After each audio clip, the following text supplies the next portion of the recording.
Request to appoint Dallas Alaha Peruma as the leader of the joint opposition rejected in Parliament.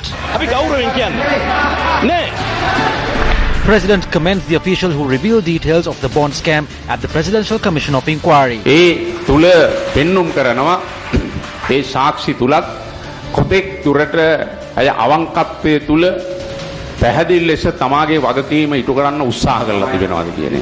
Presidential Commission of Inquiry advises parliamentarian Bandula Gunawardena to refrain from making false statements about the bond issue.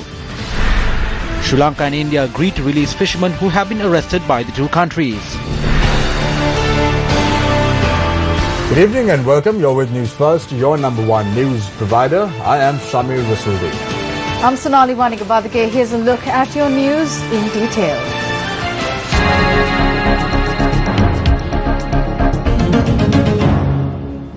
A ceremony organized by the Sri Lanka Freedom Party Women's Front to mark International Women's Day was held under the auspices of President Maithripala Sirisena today. The ceremony, which was held at the SLFP headquarters, saw the participation of former President Chandrika Bandar Nagakumarthunga, ministers and members of parliament. A large number of women representing many parts of the island attended the event. We have witnessed several instances where a high representation of women in a party would lead that party to an election victory.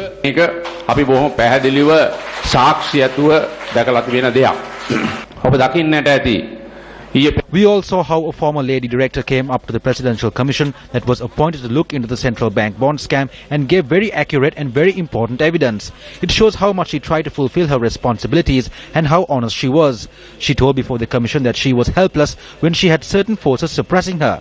That shows the honesty of a woman. It clearly shows how she wanted to discharge her responsibilities honestly.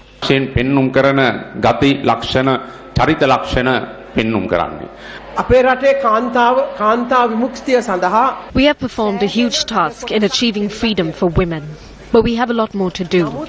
Women living in villages have issues. Let us dream of a time when a majority of women work in the 3 main income earning sectors in the country. As the SLFP, let us take the lead in this.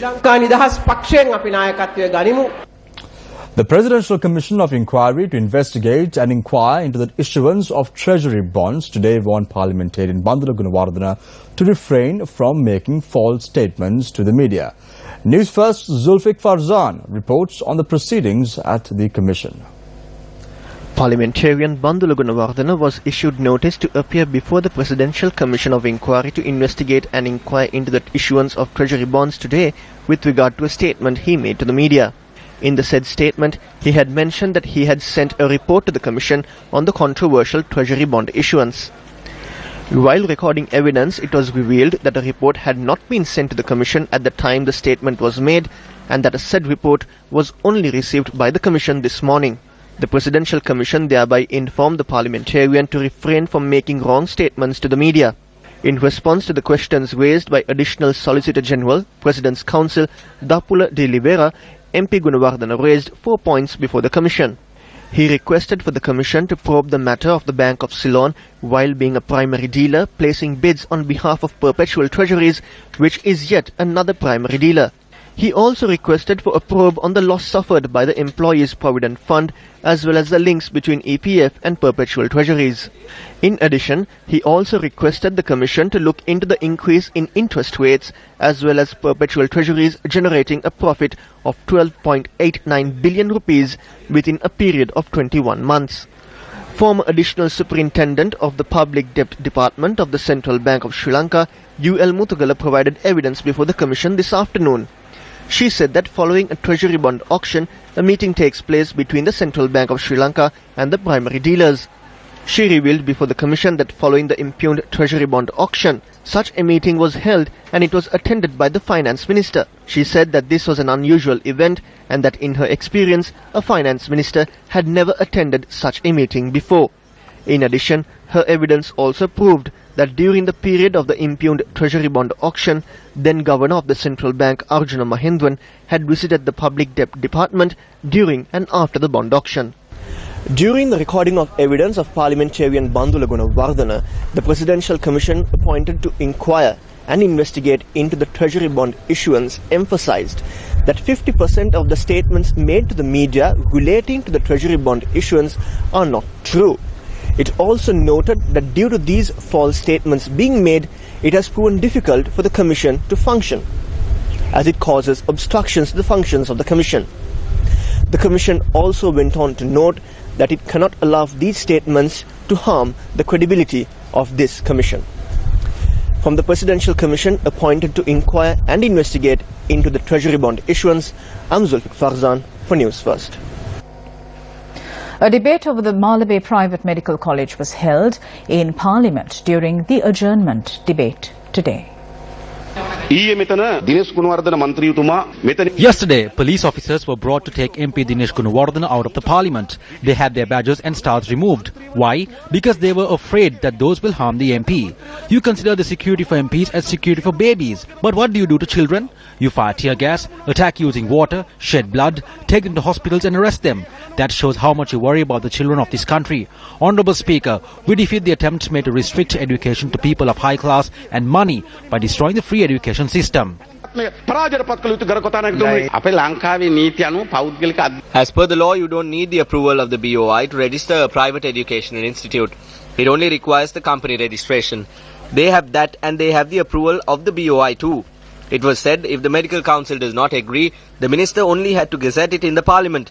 That is wrong. The Act clearly states that according to the Act, the Minister can throw that away, make instructions to register them, or he can send a written request to cite them and get a report and then submit it and ask the Council to reconsider. As a third option, you can gazette it and cancel it. The approval of the Medical Council is not an issue when this is registered as a medical institute. The Minister can grant that opportunity if he wants. But Minister Rajitha did not do that. He let this seek legal assistance. If there is no faith in the magistrate, you can take it to the Supreme Court. Why aren't they doing that? I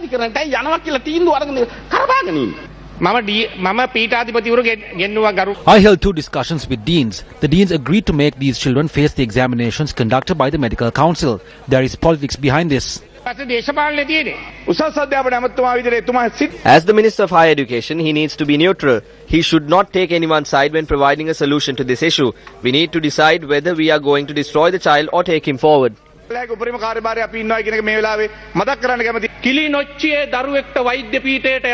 student from Kilinochchi will enter the medical university, while a child who obtained the highest marks in Colombo loses that opportunity. This is what you call the injustice in the system. So we need to change the district-based system. The next question is if the government doesn't have money. An expense of 5 billion rupees is incurred for every kilometer in the Kandy highway. The cost for 2 kilometers sums up the expense incurred to send around 6,000 students to university. How can they say that the government does not have money? Why is it only that doctors should be sent to government hospitals? The number of doctors shouldn't be determined by the Government Medical Officers Association or the doctors in the country. The targeted economy of the country will determine that. It is the government's responsibility to intervene. As a first step, they should stop enrolling students to this institute. There are more than 1,000 students in it. We cannot consider them as those who cannot be good doctors. I am sure that there are plenty of students who can be good doctors someday. We should give those children an opportunity. While the matter of private medical colleges was being debated in Parliament, the students of the private medical college in Malabar staged a silent protest today. Students from the private medical college in Malabar staged their silent protest on either side of the access road leading to Parliament. Thereafter, the students staged a silent demonstration opposite the Sri Lanka Medical Council seeking justice. Later, the students marched to the Ministry of Health and staged a Satyagraha campaign. After the act was passed in Parliament and made into a law by the courts, and after it has come into effect in society, we have taken to the streets to stage a silent protest as it has not been enforced. A misconception was made regarding our results in society. Recently, all our results were tabled in Parliament. It will be included in the Hansard. We believe that all the misconceptions will be wiped off. When the students from the private medical college started to leave the access road to Parliament, student activists from the University of Colombo arrived there and staged their own silent protest. They claim that the country does not need the private medical college.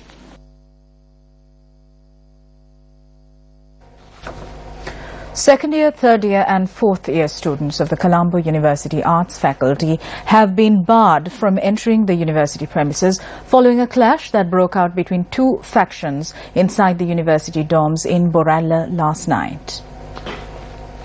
The students who were attacked have been hospitalized, and a spokesperson from the hospital said that they are receiving in-house treatment. Vice-Chancellor of the University of Colombo, Professor Lakshman Disanayaka, said a special investigation has been launched into the incident. He added that expedited measures will be taken to ensure that such events do not reoccur. The Vice-Chancellor went on to say that following the incident, second year, third year and fourth year students of the arts faculty were removed from the dorms temporarily and have been sent to their homes. Welcome back. You're with News First. The Voice Against Corruption movement questions how the CEO of the Information Communication Technology Agency, or ICTA, was reappointed, ignoring the advice of President Maithripala Sirisena. A media release was issued today stating that the CEO of the Information Communication Technology Agency, or ICTA, Muhundan Kanage, was reappointed to the same post. The media release had been sent out by a public relations company, and the letter was not signed by any competent authority.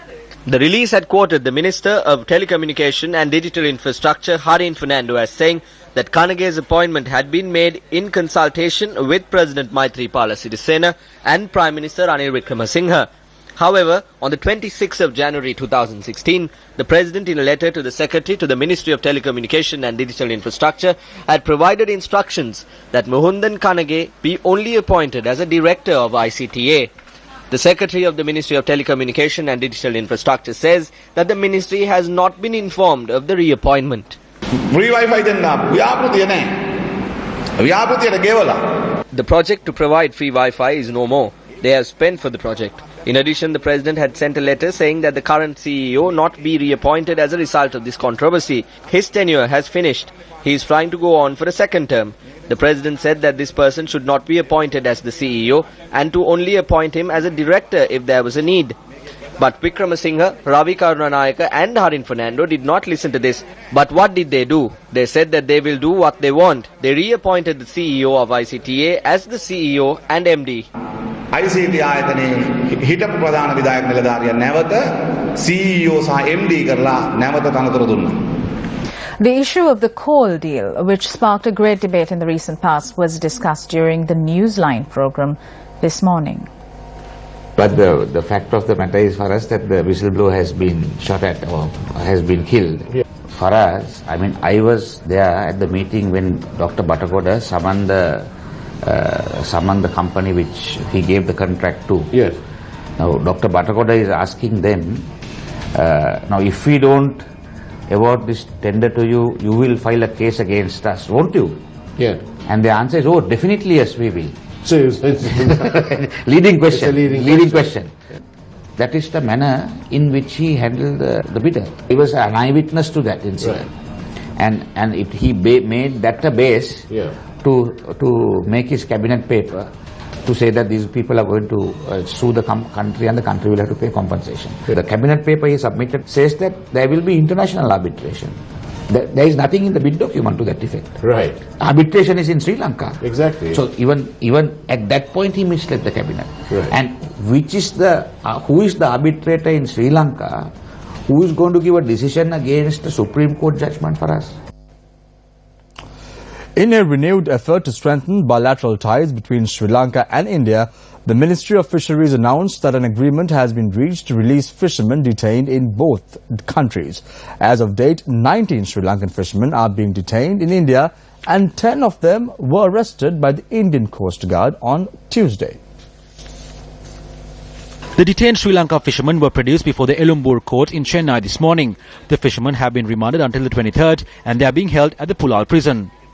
J.L. Sandaruwan has been identified as the leader of one of the arrested groups.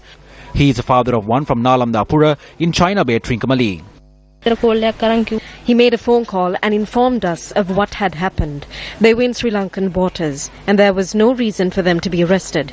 He told me that they were being taken to the port and that is all. W.M. Madhushan from Vichitapura, Trincomalee is the chief of the other group detained in India. My son sailed in a vessel called Manoj. My entire family was aboard that vessel. I request the government to expedite the process of bringing them back to Sri Lanka.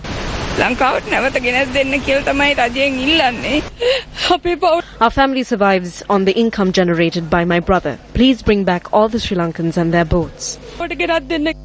A statement from the Ministry of Fisheries and Aquatic Resources Development reads that an agreement was reached to exchange detained fishermen following a discussion held between Prime Minister Ranil Wickremesinghe and the Indian High Commission in Sri Lanka.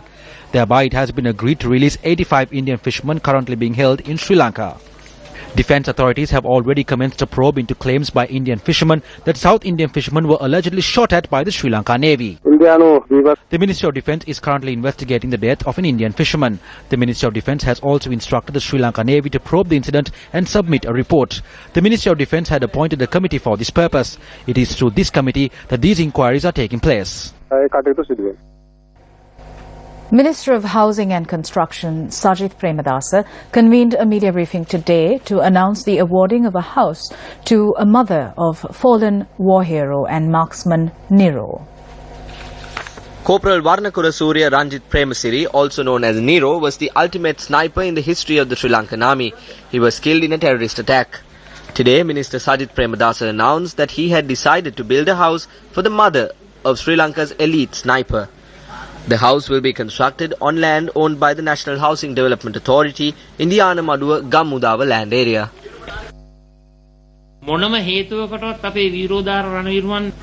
The government will never allow war heroes to be discredited or humiliated. We will construct a complete house for Rita Fernando, the mother of Nero, within a very short time and hand it over to her. This country survives thanks to the war heroes. Taking a look at one of our top stories this evening, the request made to appoint parliamentarian Dallas Alha-Peruma as the leader of the joint opposition during the suspension of the parliamentarian Dinesh Gunawardena was rejected in parliament today. When MP Nanayakkara forwarded this request, I informed him that if Nimal Siripala de Silva approves this, I can do it. I tried in the morning. Unfortunately, I could not speak with Nimal Siripala de Silva. The leader of the UPFA is President Maithripala Sirisena. I am disappointed. Dinesh Gunawardena did not come to parliament only on one day and they are trying to cut him out.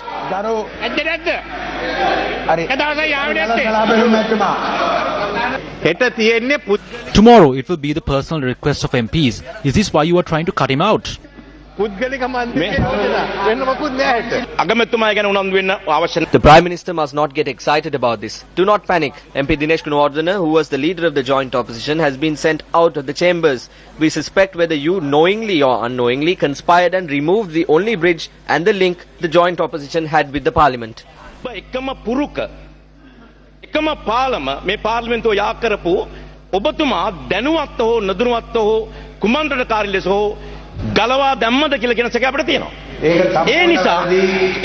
That statement is wrong. My decision is completely unbiased. The whole country knows what transpired yesterday. Mexico is a country which does not heed at all to the Speaker of Parliament. Then it is Nigeria and South Korea.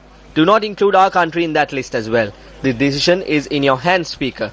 Do not pass it on to Minister Nimal Siripala de Silva, the leader of the House or the Prime Minister.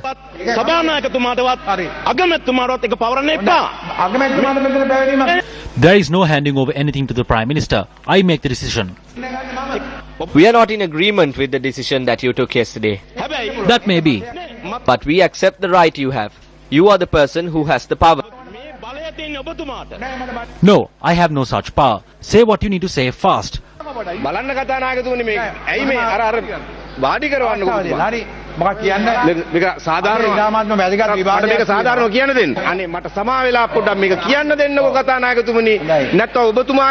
Please sit. Let me speak. Please excuse me and let me speak. Or else your pressure will also rise and so will mine. When he was the leader of the opposition, he made special statements under 23/2. We did not challenge him then. The leader of the parliamentary group of the alliance is Nimal Siripala de Silva. He has nominated Dinesh Gunawardena as his second in line. We do not have a problem with that. What we are saying is, if this needs to be done as per the tradition, this should be done by Nimal Siripala de Silva. Let me carry this forward. I cannot do things that I have no right to do. The leader is appointed by the alliance. We have an important debate today. Some people cannot arrive at a stance on this. They're trying to jump over from one side to the other. So let the people who have a stance to speak. The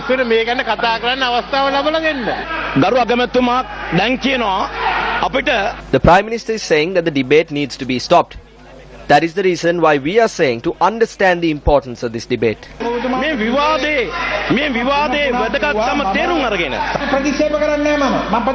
I said that the permission of the leader of the parliamentary group is required. With his permission, I will give it today as well. We cannot provide the opportunity for a debate beyond this today.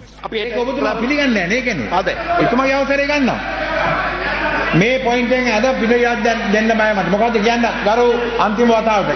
මට කියන්න තියෙන්නේ මව් කිරිවල ලුණු බලන්න යන්න එපා කියලා විතරයි. බොහොම ස්තුතියි. අද මුළු රටම The whole country is waiting to see the Saitam issue being taken up and what the debate will be like. We do not care about them. මේ කුරුමිටියෝ ගැන අහන්න රටේ වැඩක් නැහැ. ගරු නානාකාර මැතිතුමා මට දැන් MP Nanekara, I was able to talk to Nimal Siripala de Silva now, who is the leader of the parliamentary group of the alliance. He notified me that he cannot agree to this being handed over to another person. ඊයේ පොලිසිය මේ කඳු වෙලාවේ ගරු කතානායකතුමනි මේ සභාවේ They speak of the police coming in. They had arrived through the lobby of the opposition in a manner that is in violation to the privileges of the opposition MPs. That cannot happen. Carry out an investigation into this.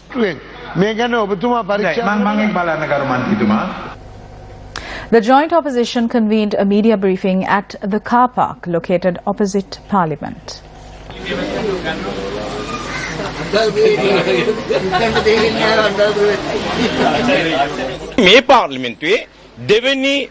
The joint opposition has the second largest group in parliament. Therefore, they have resorted to a more uncivilized act in order to suppress the voice raised by the joint opposition on behalf of the people. Do not limit this to the fact that Dinesh Gunawardena has been suspended from parliament for a week. There is a separate political conspiracy behind this.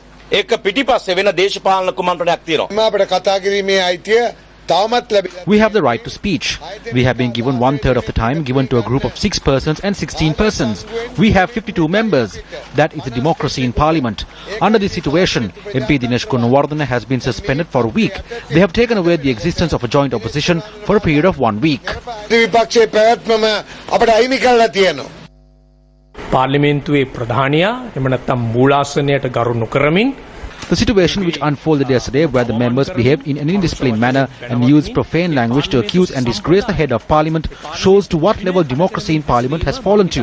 We saw how Dinesh Gunawardena and Vasudeva Nanayakara, who we consider as prominent personalities, were destroyed during Mahinda Rajapaksa's regime for 10 years. I believe this will destroy the parliamentary tradition. As citizens who respect democracy in the country, we all should oppose this type of conduct. This incident, where such prominent personalities misbehave, shows the damage caused to the democracy of the country.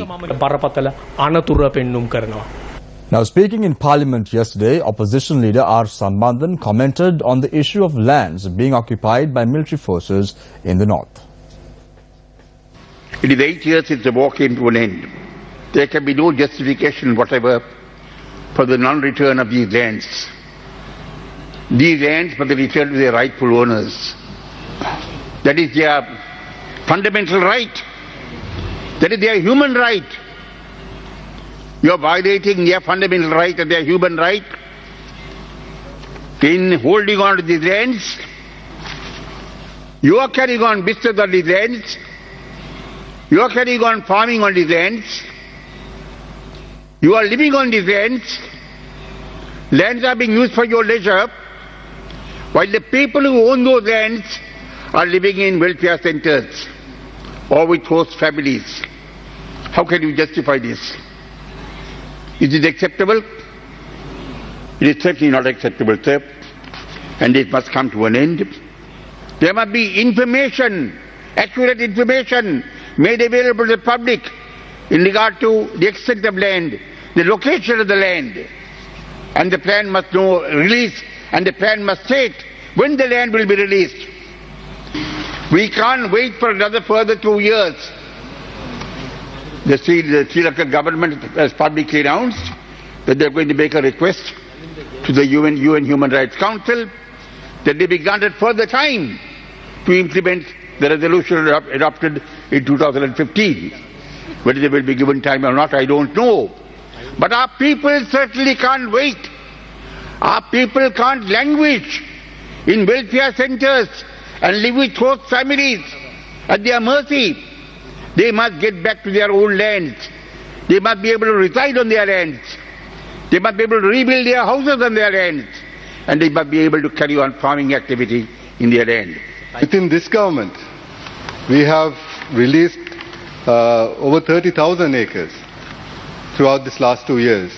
And we will, obviously, in the future, release more land and give it to the people of the north and east. And that is a promise that President Sirisena as well as Prime Minister Wickremesinghe has given the northern and east people.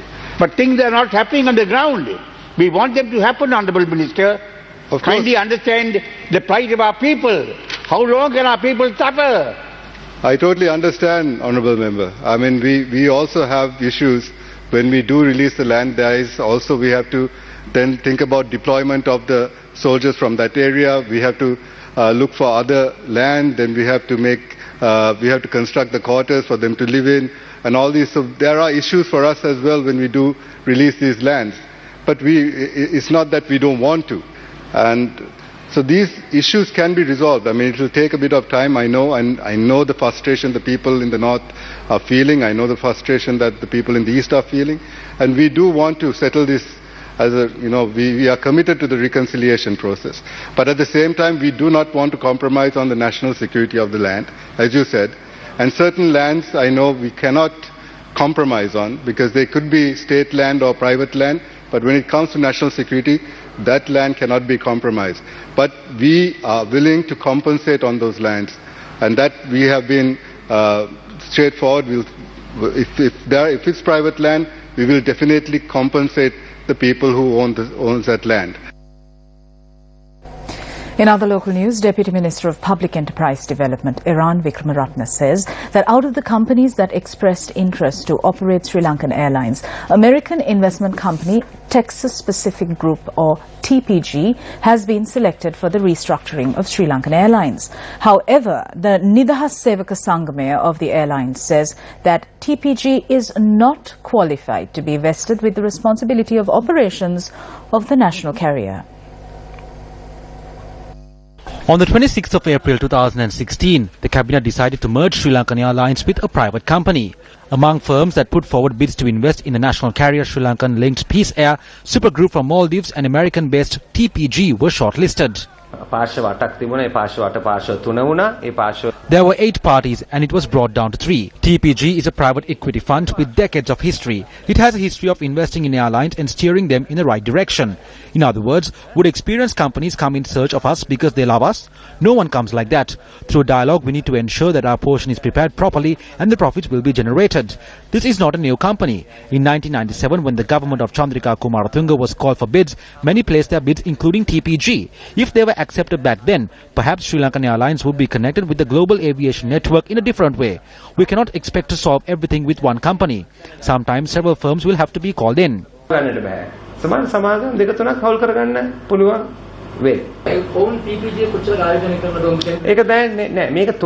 have only been selected. The discussions will take another 6 months. We do not see the TPG as one that can be vested with the responsibility of operating a national carrier.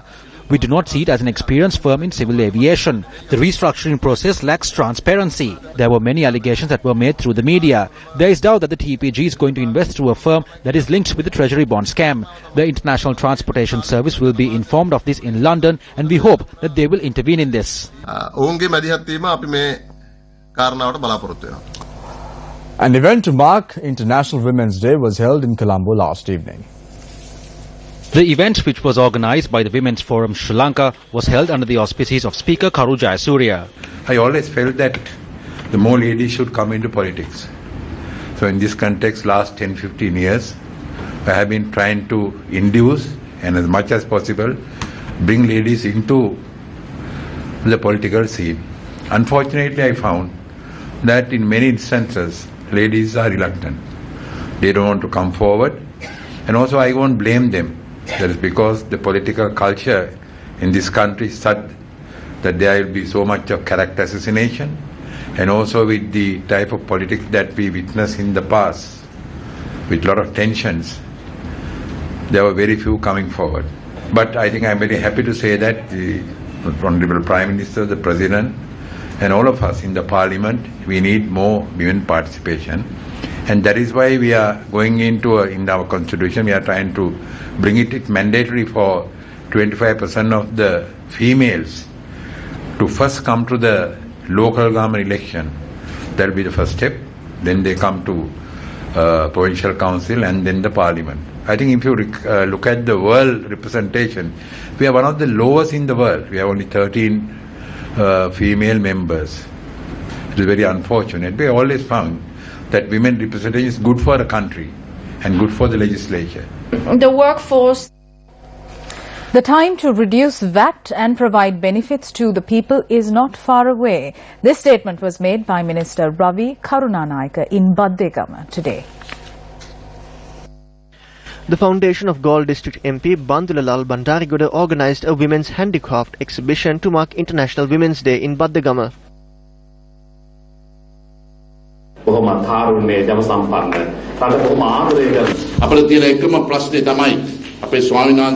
The primary issue that we face is the repayment of the massive debt of the past.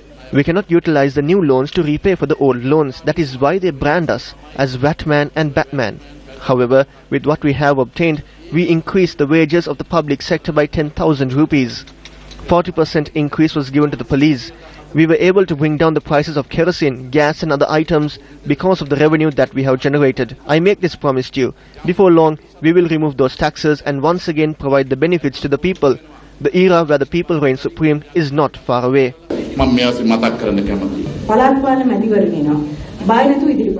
A local government election is ahead. Without any fear, we can put forward many women to contest the local government elections for the first time. Then we go for the provincial council elections and thereafter the parliamentary elections. There are only 13 women in parliament and we 13 raise a voice all the time. We will be happy if at least another 13 women will be with us. The 138th annual Big Match cricket encounter between Royal College Colombo and St. Thomas's College Mount Lavinia, dubbed as the Battle of the Blues, commenced today at the SSC grounds in Colombo. At stumps today, playing their first innings, St. Thomas College were on 33 for no loss in 10 overs. Captain of the St. Thomas's College, Mount Lavinia, Dumesh Nalaperima, won the toss and decided to field first. Invited to bat first, Royal College posted 255 runs all out in 71.2 overs for their first essay. Ganit Sandeepa top scored for the Royalists with 42 runs, while Himesha Ratnayaka contributed with 41 runs. Kalna Pereira was the pick of the bowlers for the Thomians, bagging 5 of 47. Batting in their first essay, St. Thomas College and Mount Lavinia were on 33 for no loss, with Ravindi Kodituaku unbeaten on 23.